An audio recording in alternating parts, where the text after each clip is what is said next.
হ্যাঁ, আমি বদলে গেছি। আমি বদলে গেছি আমার দায়িত্বের জন্য।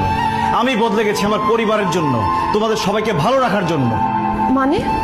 আগে তুমি সবসময় আমাকে বললো, বিয়ের আগে সারাক্ষণ আমি তোমার পিছন পিছন ঘুরতাম, তোমাকে দেখার জন্য চোরের মতো তোমাদের বাসায় পর্যন্ত গিয়েছি। আর বিয়ের পর মানে এখন কেন তোমার সাথে আমি আগের মতোই পাগলামিটা করছি না?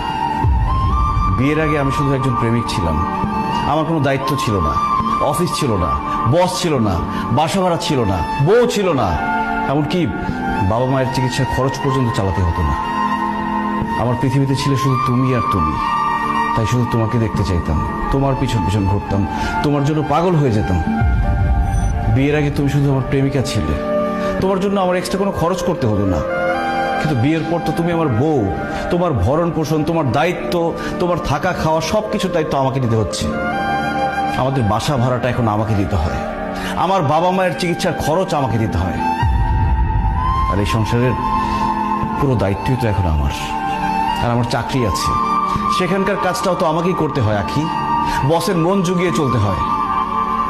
তুমি সবসময় আমাকে বলো না আমি তোমার পাশে শুয়ে থাকি, কিন্তু তারপরও তোমার সাথে হাসি মুখে কেন কথা বলি না?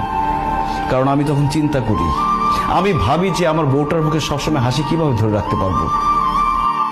ওই দিন তুমি সাজগোজ করে নতুন শাড়ি পরে আমার সামনে এসেছিলে, আর আমি তোমার প্রশংসা করিনি বলে তুমি আমার উপর রাগ করেছো। কিভাবে আমি তোমার প্রশংসা করব?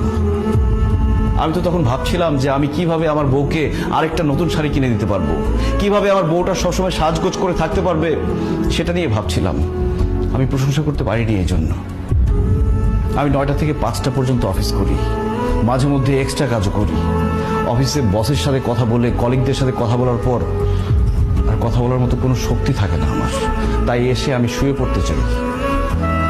আখি, দিন শেষে আমিও মানুষ, আমি রোবট না। আমিও ক্লান্ত হই, আমারও ঘুম আসছে, আমার ঘুম আসতে ইচ্ছে করে। তুমি সবসময় বলো না কেন আমি কাজকে সবসময় প্রাধান্য দিই, বসকে সবসময় প্রাধান্য দিই? আমার বসকে যদি আমি প্রাধান্য না দিই, আমার চাকরিটা চলে গেলে আমি তোমাদেরকে কোথায় রাখবো, কি খাওয়াবো? আখি, প্রেমিকের সাথে কখনো স্বামীর তুলনা করো না।